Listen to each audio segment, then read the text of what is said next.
ผิดที่สุดผู้ใดเว้าก็ให้เลิกผู้ใดส่วนหมู่เฮ็ดอันนั้นบาปพระสูตรนั่งนบข้างแน่เพิ่นบ่นั่งปินหลังใส่ลมกันว่าสูตรให้คนตายฟังโอ้อันนี้จังมันคนโง่แสดงมันมาพาเว้าเท่าทิศเท่าจานได้พาเว้าอันนี้บ่แม่นเด้อนบถึงบ่เข้าใจก็ฟังด้วยความเคารพเพิ่นเว้าสู่เป็นบาลีเพิ่นเทศเป็นภาษาบาลีเฮาก็ฟังด้วยความเคารพก็ได้บุญอันนี้บ่เคารพนั่งอยู่หังบ่ฟังล้มกันนั่งปินหลังใส่กี่หายก็หันคือออกมาลิ้นเบี้ยเจียไผ่กินเหล้ากินเบียร์โอ้ยแล้วชาติบ่ได้บุญยังเลยซุมนั่นน่ะได้แต่มางาน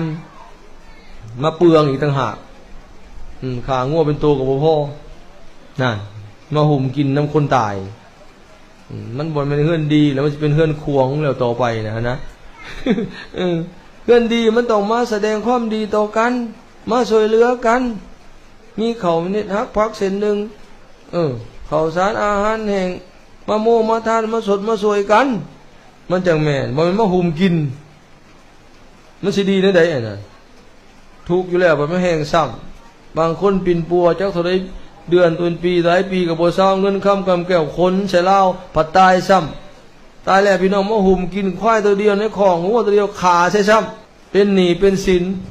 มันสิมาเฮือนดีในใดน่ะเลิกนั่นน่ะเด้อบ่ประเพณีบ่เป็นตาเอาอย่าเอาสถานที่นั้นเป็นบ่อนมั่วสุมการพนันลิ้นเอาเบี้ยเจียไผ่อย่าเอาเฮือนดีเนี่ยเป็นบ่อนกินเหล้าเมายาให้มันสมซื่อเลยแม่เฮือนดีก็ยังว่ามันบ่ดีแล้วคู่มือนี่นะ